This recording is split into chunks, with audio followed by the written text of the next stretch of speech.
Oi, pessoas, que a paz de Cristo reine em cada coração. Estou passando aqui hoje para compartilhar sobre o tema A Restauração do Tabernáculo de Davi.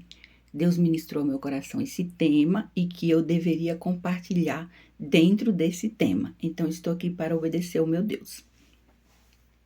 Fiz uma pequena introdução, como de costume, escrevi aqui uma introdução e depois eu vou explicar os mistérios de Deus diretamente das páginas da Bíblia, tá bom?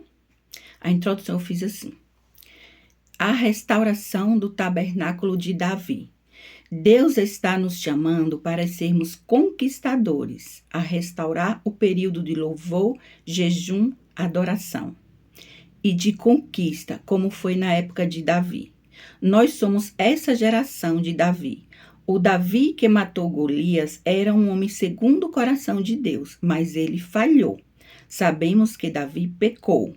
O Davi da geração escatológica deve dar continuidade à missão, mas sem pecar. É o que Deus espera dele. Santidade absoluta. Por gentileza, anote aí para você estudar depois, Amós 9, de 1 a 14. Para o Davi da geração escatológica, que é o mesmo ungido do Brasil. Depois, por gentileza, estude, porque está falando sobre a sua vida, a sua experiência e a sua pessoa. Amós 9, 11 a 14. Fala sobre a restauração do tabernáculo de Davi. Essa é uma promessa para os nossos dias. Diz respeito à restauração de todas as coisas e em todas as áreas da vida. Antes de explicar na Bíblia, eu vou testemunhar algo, antes de mostrar os mistérios de Deus sobre o Davi da geração escatológica, a sua missão sobre o período de restauração e avivamento, porque é uma promessa bíblica e eu vou provar na palavra. Mas antes disso, eu gostaria de compartilhar algo que aconteceu comigo, e não é todo mundo que sabe disso, né? Sobre um acidente que eu sofri há um tempo atrás, muito grave, muito grave. Eu ia para Avivar de moto. Meu esposo ia conduzindo, Gabizinha, minha filha mais nova, ia no meio e eu atrás, os três na moto. Eu estava usando o capacete, mas estava solto aquela cordinha do capacete. E aí vinha um carro, né, no asfalto e se jogou muito rápido, com muita força contra a moto. E bateu assim cheio na moto, bem no asfalto, lá perto da Avivar. E bateu com muita força e o motorista vinha na contramão. Eliomar estava correto. Eliomar já tem muita experiência com moto, é prudente, o meu marido não bebe, tem todo cuidado. Ele vinha com cuidado, mas o outro se jogou contra a moto. Bateu na lateral com toda a força. O meu corpo voou sobre o carro e foi parar no cantinho do asfalto. O capacete estava solto, saiu da minha cabeça e voou longe. Esse lado aqui do meu rosto bateu com toda força no asfalto e fez aquele barulhão. Rachou o osso da minha face em 2 lugares e quebrou um pedacinho do meu dente da frente. Nas fotos mostra faltando um pedacinho do meu dente da frente, é porque já restaurou, não dá pra ver. Mas quebrou um pedacinho do dente, rachou o osso da face em 2 partes, interno, e aí ficou todo inchado, esse lado do rosto, mais ou menos 1 semana. Na hora eu desmaiei por alguns segundos ou alguns minutos, não me lembro direito. Eu desmaiei, depois eu abri os olhos, estava cercado de gente e sangrando pelo nariz. Como foi um médico que me atropelou, imediatamente ele foi, eu vi gente tentando me acordar, Cleia, acorde. E aí eu percebi que estava sangrando pelo nariz, né? E aí ele me levou e me colocou dentro do carro dele. Ele era médico, ele disse, eu sou médico, tenha calma, tá tudo bem. E aí esse dedinho meu aqui, veja que ele fica torto, olha, esse não tá certinho. Veja, esse aqui não fecha, fica torto e tá tortinho. Não quebrou na hora. Aconteceu o seguinte, deslocou. Ficou torto, saiu o osso do lugar e deslocou. Até hoje ele é torto. Aí ele falou, eu sou médico, vai doer um pouco, mas eu vou colocar no lugar. Aí ele colocou no lugar. Ficou torto até hoje, mas assim, não quebrou, entende? Ele colocou no lugar na hora. Eu nem senti dor, tava tão assustada, aquela situação acontecendo. Eu olhei assim e vi o sangue saindo pelo nariz na minha blusa. Eu ia pra Avivar na hora. E aí Eliomar ficou doido, meu esposo é apaixonado por mim, zeloso, preocupado, me viu naquela situação. Com Gabizinha aconteceu apenas um arranhão no joelho. Ela estava de capacete também. Com Lico também um pequeno arranhão, uma manchinha na perna. Comigo é que foi assim, o inimigo queria mesmo me matar. Eu sei disso porque eu vi que foi grave demais, entende? Aquela pancada com toda a força no asfalto desse lado. Chega, parecia que estava quebrando a cabeça. Você olha para mim hoje e diz, Cleia, nem parece.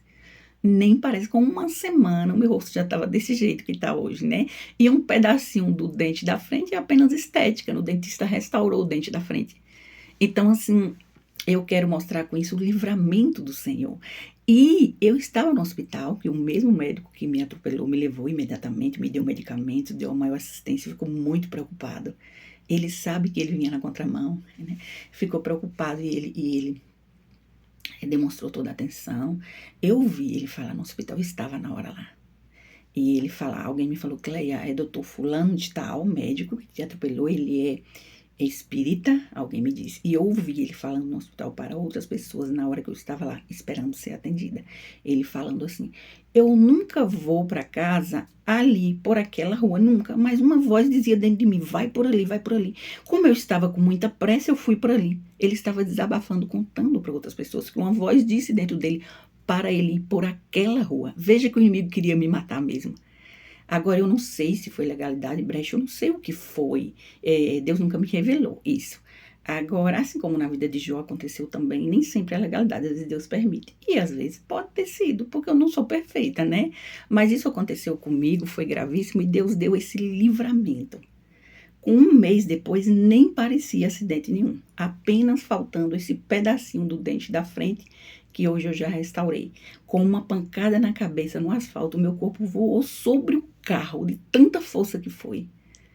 E aí foi, e eu, né, sangrando pelo nariz, pancada na cabeça é perigoso. Eu lembro que mãe dizia, pancada na cabeça é perigoso, não aconteceu nada, não afetou a memória, nada. Eu estou aqui do mesmo jeitinho, para a glória de Deus. Mas eu sei que o inimigo tentou ceifar a minha vida. Porque quando Deus tem uma obra muito grande na vida de alguém, o inimigo tenta de várias formas. Acidente grave que eu me lembro foi só esse mesmo, mas outras situações que o inimigo tentou, mas olha, dá para fazer filme, escrever livros de tanta coisa. E a minha fé até hoje guardadinha aqui, intacta. Porque eu fico, sim, assustada, assim, com a situação externa, mas a fé permanece lá dentro. A fé não desaparece diante dessas situações. Inclusive, quando aconteceu isso naquele período, eu ficava orando lá no hospital, eu fiquei um tempinho lá, eu tive que dormir uma noite lá em observação e fui liberada só no outro dia, já de tardezinha. E aí, em espírito de oração lá, sem murmurar nada, né? Sempre eu procuro aprender nas situações, eu procuro respostas naquilo que está acontecendo. Deus, o que é que o Senhor quer me mostrar com isso? O que é que o Senhor quer me ensinar? E procuro não murmurar. Só estou contando aqui para te falar do livramento do Senhor na minha vida. Outro ponto que eu queria comentar sobre daquela parte, não me provoque. Eu estava compartilhando aqui em vídeos e eu falei que Deus ministrou ao meu coração e foi mesmo que ele estava indignado, né? Porque ele se sentiu afrontado diante de um texto que escreveram. Que isso veio da parte de calvinista e Deus estava assim indignado. E foi ele mesmo que ministrou isso. Eu me lembro que quando eu estava escrevendo, Deus ministrou assim, não me provoque. Essa frase saiu da boca do próprio Deus. Eu apenas usei essa mão para escrever. Mas Deus falou isso. Depois dessa situação, acredite, já tem pessoas que, utilizando o mesmo argumento que Deus se mostrou indignado, colocando textos no Instagram, no YouTube. E é Deus que está acompanhando. Lembra daquele versículo que Deus ministrou? Que diz assim, né? Pelas tuas palavras será condenado e pelas tuas palavras será justificado. Foi o próprio Deus quem falou aquilo. Palavras que saem da boca ou que a pessoa escreve.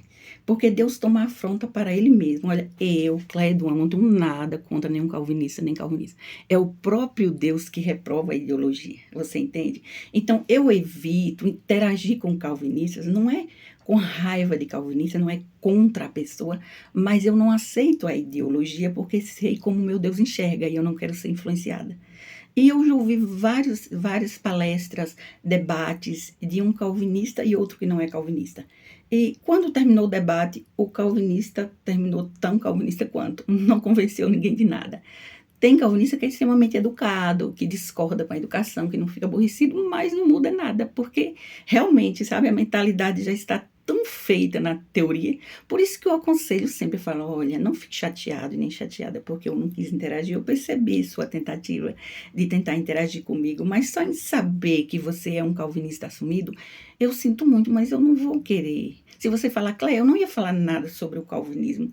Eu entendo, mas se você decidir falar, entende? Eu tenho, assim, resistência total, completa e absoluta à essência do calvinismo, porque eu sei como meu Deus enxerga.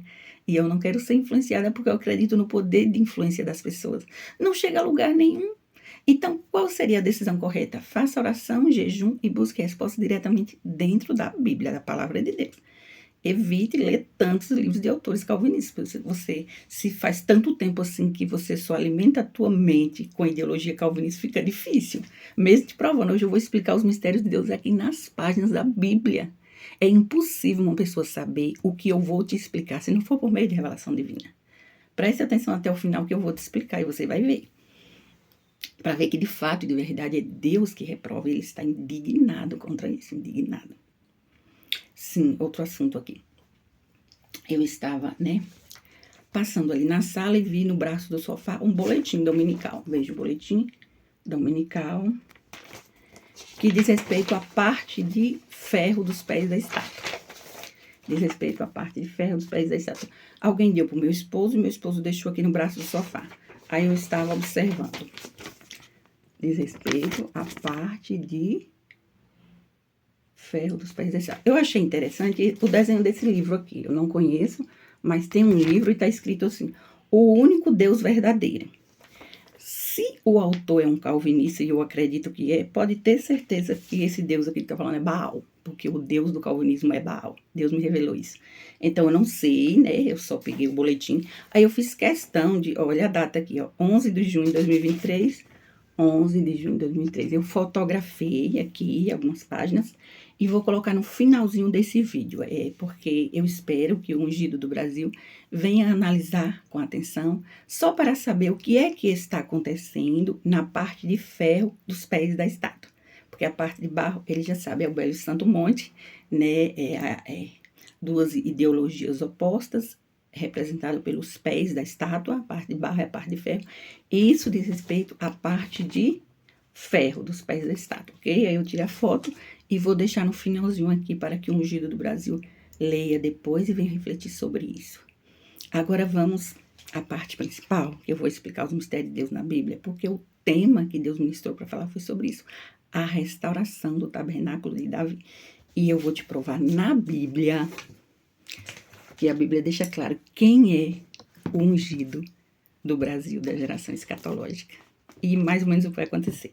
Olha, o texto encontra-se em Ezequiel capítulo 37, sobre o vale de ossos secos. Eu não vou ler o capítulo todo, para não tomar muito tempo. Daqui a pouquinho eu vou para Avivar. Ela é uma vez me buscar 8h30 de moto. Inclusive, quando aconteceu isso de moto, eu fiquei assustada. Um tempo sem querer andar de moto, um pouco assustada. Aí eu comecei a orar e venci. Porque eu gosto muito de andar de moto, mas fiquei assustada depois daquilo, Eu sei que não foi imprudência do meu marido, entendi perfeitamente que não foi. Mas eu ficava sempre, o amor vai devagar na moto, meu bem cuidado vai devagar. E sempre colocando o capacete e prendendo a corrente do capacete, Porque foi um descuido meu de deixar o capacete solto aqui. Então, vamos lá. A profecia de Ezequiel 37 fala do vale de ossos secos e promessas de restauração e avivamento. O avivamento está aqui. Está aqui. É uma profecia de duplo cumprimento. A parte do período escatológico é o que vai acontecer em breve.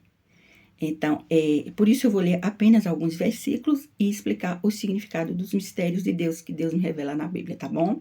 Mas vamos falar mais da parte do cumprimento da geração escatológica, que é para os nossos dias. Mas é uma profecia de duplo cumprimento, tá? Ezequiel 37, eu vou ler o versículo 10. E profetizei como ele me deu ordem. Então o Espírito entrou neles e viveram, pondo-se em pé um exército grande e extremo. Veja, ele profetizou e o Espírito entrou neles. Então me disse, versículo 11, Filho do homem, esses ossos são toda a casa de Israel. Eis que diz, os nossos ossos se secaram e pereceu a nossa esperança. Nós estamos cortados. Essa é a realidade hoje. Hoje está assim. Tem muita gente sem esperança. Presta atenção no que o versículo diz. Representa toda a casa de Israel, todo o povo de Deus. Todos, está representando todo. A visão do vale de ossos secos é muito semelhante com a realidade de hoje. Hoje o mundo está assim, hoje. Mas dentro da mesma visão fala, no final, da restauração e do avivamento. O versículo 14 diz: E porei em vós o meu espírito, e vivereis, e vos porei na vossa terra, então sabereis que eu sou o Senhor. Disse isso e fiz, diz o Senhor. Ou seja, uma ação do próprio Deus, né? Aqui mostra a intervenção de Deus. O próprio Deus manda Ezequiel olhar para aquela realidade. Ele olha, vê, né, o exército com ossos sequíssimos, sem esperança. Os ossos estavam sequíssimos, sem esperança. A pessoa olha para o cenário e pensa: Cléia, como você pode acreditar nisso, minha querida? Como é possível isso? Mas o próprio Deus faz uma intervenção e manda ele profetizar. Profetiza vida. Profetiza, fale a palavra de Deus é infalível, é a verdade absoluta, é Deus falando conosco, amém? Então ele diz: sabereis que eu sou o Senhor. Agora eu vou para o versículo 17. Ajunta um ao outro para que se unam e se tornem uma só vara na minha mão. E quando te falarem os filhos do teu povo, dizendo: porventura, não nos declararás o que significa essas coisas? Versículo 19. Tu lhe dirás: assim diz o Senhor Jeová: eis que eu tomarei a vara de José, que esteve na mão de Efraim, e das tribos de Israel, suas companheiras, e as ajuntarei à vara de Judá, e farei delas uma só vara, e elas se farão uma só na minha mão. Veja, a metáfora das duas varas, como se fosse uma só nas mãos de Deus, é muito semelhante com a conexão de Jonas e Davi, que fala que a alma dele se ligou à alma, é uma conexão no reino espiritual, um mistério de Deus. É muito semelhante a isso aqui, Deus une os povos, é uma profecia da reunificação escatológica. Então, independente da cidade, Cléia, eu moro em tal cidade, não importa, Deus vai procurar uma estratégia para unir os povos em laços de amizade, para uma união de propósitos e ficar semelhante a duas varas na mão dele, como se fosse um só. Assim como na Bíblia fala que no casamento os dois se tornam uma só carne, e nós sabemos que é um mistério de Deus, porque são duas pessoas casadas e tornam-se uma só carne. E é uma aliança com o próprio Deus no casamento. A diferença da aliança de amizade que tinha entre Jonas e Davi é que é uma aliança também, mas não é uma só carne. É uma conexão no reino espiritual, mas é uma aliança que representa muito para Deus no reino espiritual. Entende? Muito diferente do casamento, porque uma só carne só pode no casamento. Jonas e Davi têm uma relação tão profunda e íntima que até hoje tem gente que diz que ele tem um relacionamento homossexual. Tem gente que pensa isso, prega isso e afirma isso, porque não entende, porque não tem lógica. Do jeito que descreve o texto, não tem lógica. A pessoa só entende se Deus revelar. Então, Deus me revelou esse mistério que aconteceu com eles e o que acontece conosco, como diz hoje também. Deus faz uma conexão no reino espiritual e a pessoa passa a orar, a aconselhar, a querer o bem, a ter esse sentimento de amizade linda, como o sentimento do próprio Deus por nós. Por isso é uma aliança. Tinha uma aliança entre Ruth e Noemi, entre Jonas e Davi. Inclusive naquele texto de Ruth e Noemi, eu escrevi a frase assim: o Davi da geração escatológica. Né? Eu falei assim porque eu já sabia quem é a pessoa que Deus ministrou para mim o nome. Né? Ele é o Davi da geração escatológica. E a Bíblia tem profecia sobre ele. É o ungido do Brasil. Vamos continuar aqui. Versículo 20. Não, eu vou ler agora o 22. E deles farei uma nação na terra, nos montes de Israel. Presta atenção nessa parte. Que monte? O belo e santo monte do Senhor, que estou falando do belo e santo monte. E um rei será rei de todos eles, e nunca mais serão duas nações, nunca mais para o futuro se dividirão em dois reis. E um rei será rei sobre todos eles. Quem é esse? É o Davi da geração escatológica. Pode crer. Aqui está falando do Davi da geração escatológica. Para ser mais específica, é aquela pessoa que fala isso, até que nada mais importe. Não sei se essa frase é dele, eu sei que ele fala isso. Eu gostei muito da frase e copiei aqui. Até que nada mais importe. É essa pessoa aqui que aparece nas páginas da Bíblia. É um personagem bíblico, escatológico, inclusive de grande importância. Deus tem ciúme santo dele. E o próprio Deus elogia os segredos do coração, o caráter dele. Então, tem um reconhecimento do próprio Deus em relação à amizade e o carinho e o amor que Deus sente por ele. Continuando aqui. Versículo 24. Presta atenção aqui, anota aí a referência. E o meu servo Davi, o Davi da geração escatológica, ungido do Brasil, será rei sobre eles, e todos eles terão um só pastor, e andarão nos meus juízos, e guardarão os meus estatutos, e os observarão. É esse aqui mesmo. Inclusive aquele mesmo que tem em Daniel, capítulo 7, que o próprio Deus aparece como um ancião de dias e entrega nas suas mãos o poder, o reino, a autoridade. Eu falei sobre isso em estudos anteriores. Ali é o Davi da geração escatológica. Só não pode fazer o que o Davi do passado fez, né? Também eu não sei se esse Davi da geração escatológica seria capaz de jogar a pedra na testa de Golias e cortar a cabeça dele. Eu duvido que ele faria isso.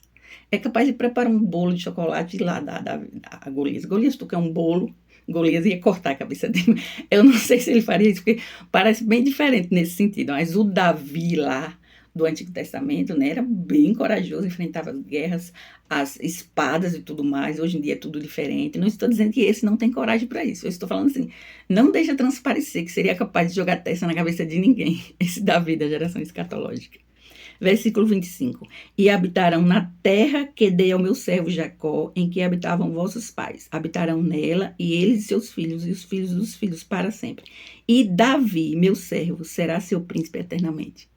E o ungido do Brasil, meu servo, será seu príncipe eternamente. Essa profecia aqui é sobre ele. Você está vendo que está falando da geração escatológica, do avivamento? O outro Davi está vivo ainda? Não. O que matou Golias? Não. Aqui é esse mesmo. É o Davi da geração escatológica. Essa expressão Davi significa alguém segundo o coração de Deus e alguém que vai dar continuidade. Agora, sem falhar, como o Davi antigo. 26. E farei com eles uma aliança de paz. Olha a aliança aqui, aliança semelhante a Jonatas e Davi. Uma aliança perpétua, ou seja, eternamente, para sempre. Eu os estabelecerei e os multiplicarei. Os multiplicarei. Olha aqui, projeto Pequena Luz. É um projeto multiplicador. E porei o meu santuário no meio deles para sempre. Restaurar o santuário de Davi. Versículo 27. E o meu tabernáculo estará com eles, e eu serei o seu Deus, e eles serão o meu povo. E as nações saberão que eu sou o Senhor, que santifico Israel. Santificação, caminho estreito, caminho de renúncia. Deus quer mudança, reforma, melhorias em tudo. Deus exige santidade. Ele diz, sede santo porque eu sou santo. Sem santificação ninguém verá o Senhor. Quando estiver o meu santuário no meio deles para sempre. Então aqui é promessa de restauração de todas as coisas, do avivamento e de quem Deus vai usar como instrumento nas suas mãos. Ele está lá em Daniel 7, aqui em Amós, nesse aqui, e em outros textos da Bíblia. É só para ele saber da importância que ele tem aos olhos de Deus. E eu evito aqui citar o nome, mas fica óbvio para tanta gente, e ele mesmo sabe. Porque assim, eu me preocupo, eu tenho um sentimento de zelo, proteção, eu me preocupo com pessoas invejosas. Muitas vezes as pessoas se levantam da família, amigos próximos, inveja, tenta prejudicar. Eu sei disso porque no Ministério Ao Vivo há tanta gente até hoje. Hoje em dia, muita gente já está vendo, já está percebendo que é a mão de Deus na Avivar. Deus está mostrando de maneira tão clara. Mas tem gente que quer uma aproximação, mas com interesses, entende? Motivações erradas. E Deus me dá o discernimento. Olha, fulano pensou isso, fulano quer fazer aquilo. Deus me conta tudo. Eu tenho acesso ao coração de Deus. Parece inacreditável, não é? Eu não mereço nada, não sou melhor do que ninguém. É tudo graça na minha vida. Mas eu tenho acesso ao coração do próprio Deus, a ponto de compreender alguns sentimentos, o que ele pretende fazer. Sobre o futuro do avivamento, passo a passo do projeto Pequena Luz, eu compreendo os mínimos detalhes, assim como Noé compreendia na construção da arca. O projeto, a Arca de Noé compreendia, o projeto Pequena Luz eu compreendo, até o passo a passo, tudo, nos mínimos detalhes. E através do Pequena Luz, Deus fará um rebuliço tão grande, e Ele quer que eu, com essa mesma mão aqui que escreveu o projeto todo, venha implantar o projeto. Inclusive, naquele outro vídeo, eu até falei na cidade de Irecê e tal, mas hoje eu sei o local exato, porque Deus já ministrou para mim. O local exato. E eu gostaria de concluir esse argumento falando isso. Eu não quero parecer dura demais, ser uma pessoa assim seca, fria em relação aos calvinistas, mas eu quero abrir o meu coração e ser bem sincera com vocês, sabe? vocês que são calvinistas, eu já vi muita gente falando, escrevendo, testemunhando sobre isso. E tem calvinista que fica chateado, entra lá no canal da pessoa e começa a ofender. Fica chateado, fica aborrecido. Porque a ideia é tão diferente do cristianismo bíblico que tem dificuldade de aceitar. E nem todos discordam com a educação, sabe? Então, assim, eu oro pelos calvinistas, eu sinto dó, eu sinto pena, misericórdia.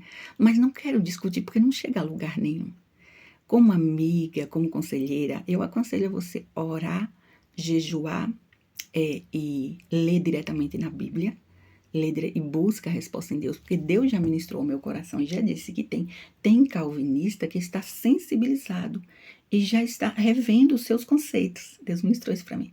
Diante dessa história toda, está orando, buscando e revendo, e que antes era muito calvinista, que está abrindo os olhos sobre isso. É isso que eu peço a Deus, que o Espírito Santo de Deus venha tocar no seu coração. Mas eu realmente não quero interagir se você permanece firme com a visão calvinista, a não ser que você fale, Cleia, deixei de ser calvinista, agora você quer interagir comigo? Aí eu vou falar, sim, quero sim. Você não é mais calvinista? Porque eu me preocupo em você tentar me convencer a ser. Que eu não serei de jeito nenhum. Eu não concordo, porque Deus não concorda.